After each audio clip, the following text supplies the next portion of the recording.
Welcome to Overview Overwatch. So, this is the channel where I get to sit down with members of the community and pick their brains on some questions that I have. So, today I'm joined by Azu. Azu is a graphics artist for Ex Oblivione and is a player in the most recent tournament, the Calling All Heroes tournament. So, Azu, could you please tell us just a little bit more about yourself, please? Hi, I'm Azu. I play tank for Kaiju BLNT in Calling All Heroes. And I also play tank for Unironic, which is a tier 3 team. And outside of that, I also do graphic design. I'm the lead designer for Ex Oblivion in EU contenders. So, you said the full name of the team. Yeah. From here on, I'm going to call it just Kaiju because that's just a mouthful. I'm so sorry. But Mhm. okay, so before we get anything else started here, I gotta know who is your main. I play a lot of different tank heroes, but I think my favorite hero is probably Zarya. Zarya. Okay, nice, nice. I'm a big fan of bubble usage. I Yeah, think like the theory behind it is really fun to play around with. yeah. For me, I was an off tank when I played in Overwatch One, and Mhm. Zarya was just like just my go to. I loved it, just being able to Yeah, like bubble. Just yeah, I loved it more than just the damage. You know, a lot of people come to yeah, Zarya for the yeah. damage, but it wasn't for me. It was all about the bubbles. So she got hit with a nerf recently. Do you think she's hmm in a good place now? Was she busted beforehand, or do you think maybe they went too far? Um, I think she's in a solid place right now. I think the reason why she's not being played is not necessarily because she's too weak, but because there are other heroes that are stronger. Okay. I think like the 10 to 11 second nerf was very reasonable Yeah. for her bubbles. But I think just like thinking about other tank heroes, like why would at this point, like why would you play Zarya when you can play like Winston who can like cut off backline from frontline, or like Hog who just has a one shot on Mm, cooldown. yeah.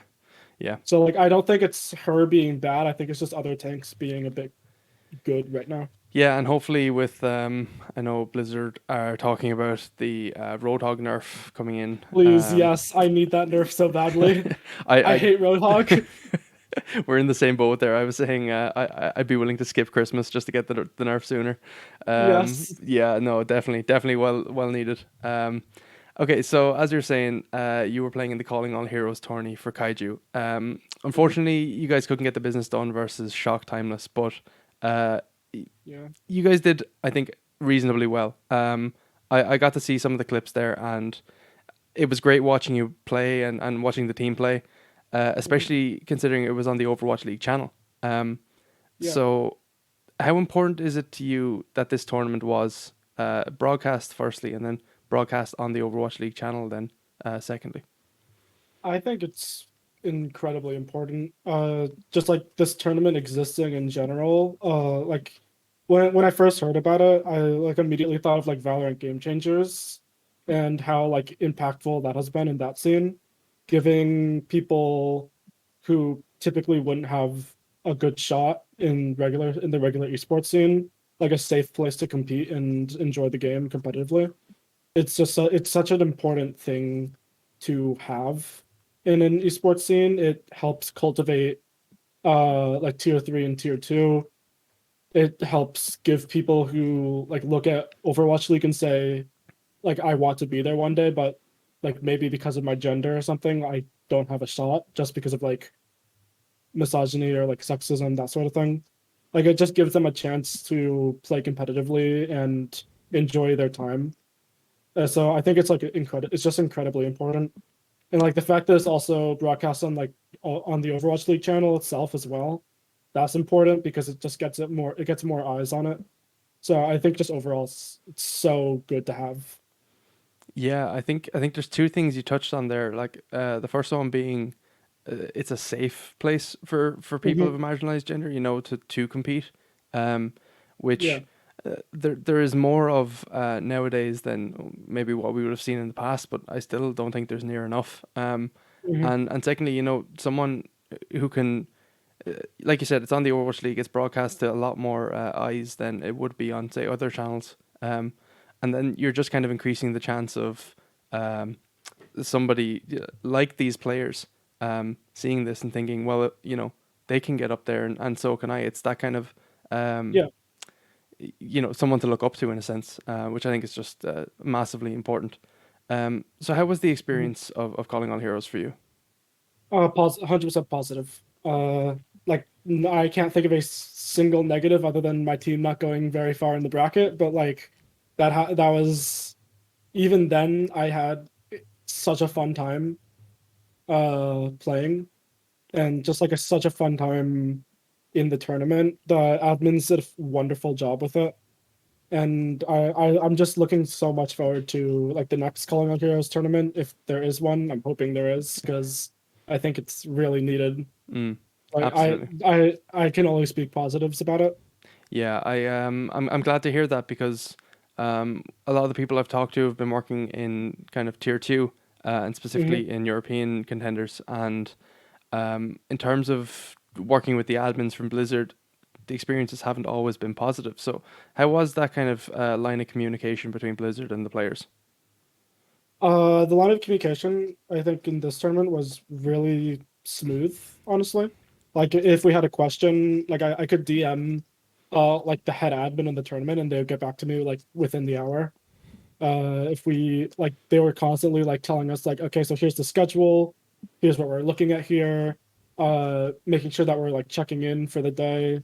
Like things were just really smooth, really quick. And I think that's super nice to have, especially in like this type of tournament. Mm. Like compared to contenders where things have been kind of shaky recently. Yeah. This was a very nice like change of pace. Yeah, I mean, when you think shaky and you think contenders, you think of that contender strike last year, and Uh-huh. XO, a team you're affiliated with, were a massive part of that. Were you with Exoblivione at the time of the contender strike?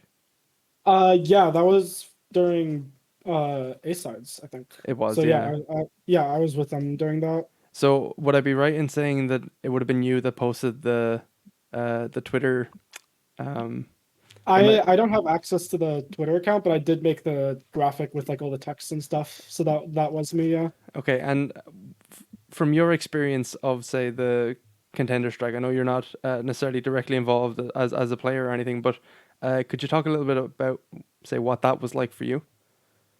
Yeah, I mean, I guess what it was like for me, it was just like supporting the players. Right? Like the way that things had been going that tournament, like especially what happened during those matches was so unfair. So like it was sort of just like supporting the players, making sure that things were in like competitive integrity and all that. Yeah, I think it's incredibly important to support the players in that situation. yeah, And so perfect. that's what it was for me basically. Okay, so let's take it back in time now. You told me we had a bit of a funny story as to how Yeah. an NA graphics artist has found themselves on a European contenders team. So do spill the details. Yeah, so I'm friends with a lot of European designers and stuff. There was a server that I used to be in that had a lot of EU designers, and I was very close friends with a designer named Visor, who, if you know them, they have worked with like the Netherlands Overwatch World Cup team Okay. before. So like they're pretty well known. And at the time, this was in like early to mid 2020, they were working with Angry Titans and they needed a second designer. And so they pulled me onto the team. I had like zero experience working on a team at that point, but they pulled me onto it and I ended up becoming the lead designer for Angry Titans. And I spent probably around a year with them, or at least the rest of 2020 with them. And during that, I made a lot of connections with like other European like managers and like designers and stuff. And so a lot of my just like time as a designer has been in Europe because I just spent a lot of time becoming friends with a lot of like European players and designers and like staff. So it's basically just like I know Europe more than I know North America in terms of staff. Yeah, So it's easy for me to work with them. that's interesting. And how do you find it then? The things like the time difference and stuff like that. Yeah, the time difference is probably the hardest part of it all. Because I have to prep graphics like the day before things Okay. happen. So, for example, like with round robin graphics, for example, for the latest Run It Back tournament, I had to prep the or I would like prep the pre-match graphic, and then I would prep six different versions of a scorecard for like the six possibilities of the match results, so like 3-1, 3-0, 3-2, 2-3, like all that. Wow. Which is why I ended up bringing on a second designer, Spire, to help me out. Oh yeah. Uh, that made things a lot easier for me because all I had to do was prep the pre-match, and then they would handle the scorecard. Perfect. But Yeah. like the time difference was 100% the hardest part of things, or I can is imagine. 100% the hardest part. Yeah. Okay, so that's how you got involved with EXO then. So how did you get involved with Kaiju then, the team you represent for the Calling All Heroes tournament? Yeah, so the coach for Kaiju, Arietta, is also the coach for my other team, Unironic. Uh, And so Kaiju was going through some like roster changes going into Calling All Heroes. And I think it was the day of roster lock. Arietta messaged me asking if I wanted to be the starting tank for Kaiju because they needed a tank player. And I think my response to that was because she said like, "Hey, do you want a team that I'm working with for Calling All Heroes is looking for a starting tank? Would you like to be that?" And I think my response was, "Yeah, what team?" And yes. So yeah, Arietta brought me onto the team the day of roster lock, so we didn't have much time to prep, but it was a lot of fun, and I'm so grateful to have been given the chance to play with the team. Awesome. And obviously, barring your coach, were you the only kind of person that was brought over from your other team to Kaiju? Yeah, other than Arietta, I was the only other unironic player on Kaiju. Everyone else were people I've never played with, or at least there were some people that I knew, but most I've never played with any of them before, so it was definitely a new experience. Yeah, I was going to ask, how was that experience for you, say? I think it was really fun, honestly. I love playing with new people because they always like it's always like the test of can you adapt to different play styles quickly. Uh, I think playing with like Momo, Open, Zabi, actually, yeah, okay, now that I'm remembering, Zabi used to be part of Unironic in like the first iteration of the team, Okay. but they had to leave. So Okay. Zabi, like by the time that I started like seriously scrimming with Unironic, Zabi had already left. So technically she was also from Unironic. Fair. But yeah, just like playing with the new players was really fun. I took on a lot more of like a leadership role in the comm structure, so a lot of like fight plans and mid-fight calling was me. But it wasn't all me, and I think like making sure that not one person is doing everything was really key to how we wanted to run things. Yeah, I think at the top end of competitive play, you see less and less of this kind of single person comm structure Hmm. and more into like people taking responsibility for their role and their their ultimates and things Yes, like that. absolutely. It's definitely it's a lot of work for one person to do, and especially with the tanks going from 2 to 1, and that traditionally being a tank role, it is an awful lot of pressure to put on a singular person. So, um, Hmm. yeah, it's good to see that they are kind of diversifying it a little bit more at the high end. I want to talk to you a little bit more just about maybe just being a tank in Overwatch 2. Um, were Yeah. you were coming from an off tank position or a main tank position beforehand? I was coming from off tank position, Off tank. so like I basically only played Diva at the late end of Overwatch Diva 1. jail. Yeah. Yeah. How did you find the transition? Honestly, it was a little shaky for me. Okay. I knew that going into it, my play style would suit Overwatch 2, but not necessarily my comms style. Mm. Yeah. So in Overwatch 1, a lot of my comm structure was just like fight planning and then talking about my matrix usage and like can I follow up on a dive with my main tank. But in Overwatch 2, tank calming from what I've learned is a lot of like exactly what I'm doing, what cooldowns I'm using, where I'm looking to go, asking if other people are ready to do something, and just like following up on stuff that other people are doing and like holding space on my own. Like it was very different, and so I struggled a lot in the first few weeks of Overwatch 2, just like keeping up with what I needed to do now. But I think playing in Ka with like Unironic and with Kaiju has really helped me figure out how the role works in Overwatch 2, and so I feel a lot more confident now.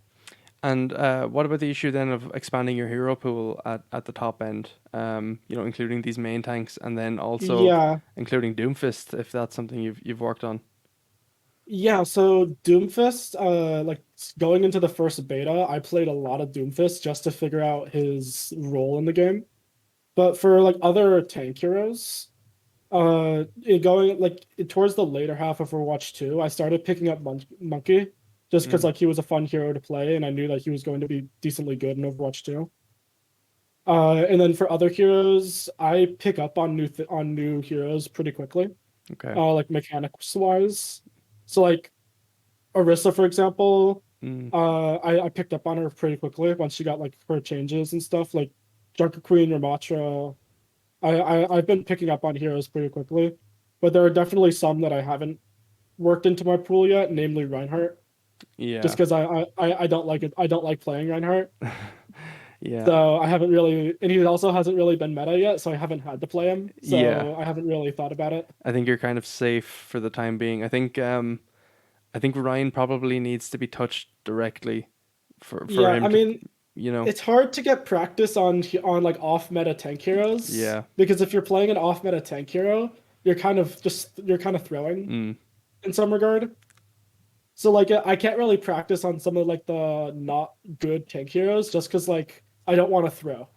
Yeah, And that's so that's I'm mainly valid. focusing on like Winston, Hog, Orisa, Doomfist a little bit. Mm. And then when the meta changes, I'll just be focusing on whichever next tank hero is good.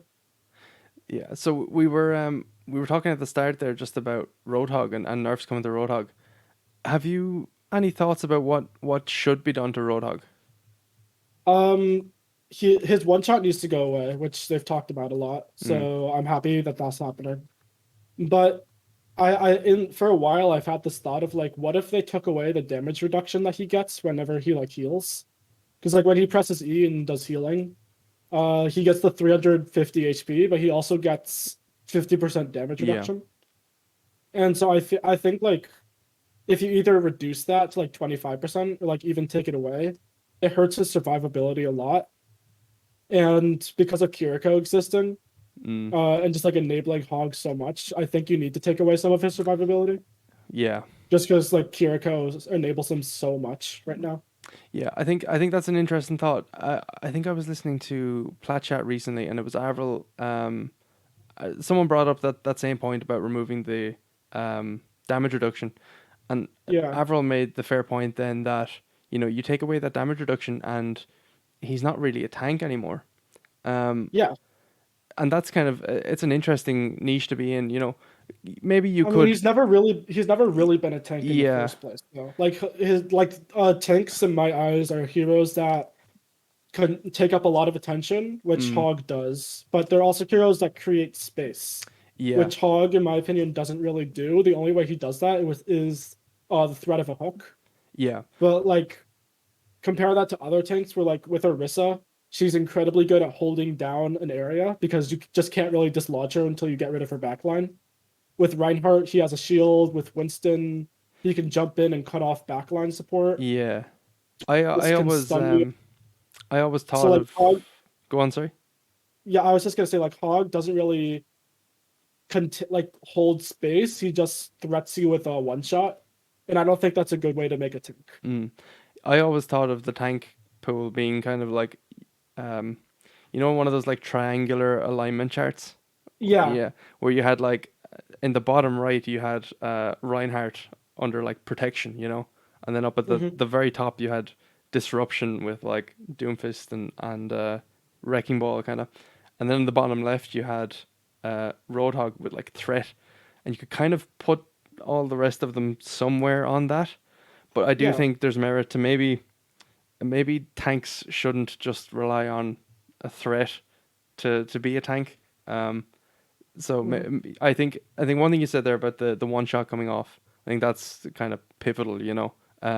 Yeah, I think they need to move his like threat of killing Yeah, away from that and make him more of like a poke roll tank that's really good at holding a single area. yeah, And so I think to do that, you need to rework some of his kit. yeah, Maybe make it so like when he heals or something, it's like an area of effect heal that yeah. like reduces damage for his team in a small area. Mm. I think Like there's that would be interesting, I yeah, think. I think there is a lot that you can do with him. I think he is an interesting you know, design for a Hmm. character. The hook feels really iconic, and it's kind of difficult to think about Roadhog without the hook, but at the same time, I'm all here for it as well. You know, like Yeah, I think you can keep the hook, but you need to change it to something else. It can't just be like I hit a target and now they are dead because I pulled them into me. yeah, yeah, It has you have to have more interaction with that. yeah. That's interesting. We'll have to wait and see. I think that's mid to early January, I believe. Yeah, I think they said mid January. Mid January, perfect. Okay, so that's enough talking about Roadhog. We do way too much talking, way too much time spent on Roadhog. I want to hear more about you. So, what are your plans now that you're no longer in the Calling All Heroes tournament? What are your plans for the future? I'm gonna go further into Path to Pro. I really enjoy playing Overwatch competitively. It's one of the things I find most fun about gaming, just like playing competitively. So I'm gonna try my hand at Path to Pro, I think. Brilliant. Wow. Best of luck with that then. Yeah, absolutely. Yeah, it's gonna be definitely an experience, but I have a lot of free time going into next year, so I think I have the time to just like commit to it and see how it goes. Yeah, perfect. Azu, any final words then for the viewers? Um, support Calling Like Heroes, support the players who have played in it. They're all incredibly talented. Support contenders because contenders is quite cool, I think. Yeah, And if you want to follow someone who talks about sometimes Overwatch, but not all the time Overwatch, my Twitter's on the screen. Always happy to have more people. okay, awesome. So this has been another episode. Obviously, we're gonna hopefully get another one out next Sunday, but you know, Christmas schedules and all that. So stay tuned on the Twitter. You'll find that on screen as well underneath me. Um, and of course, check out Azu and support Tier 2. So again, thank you very much for watching and have a good Christmas.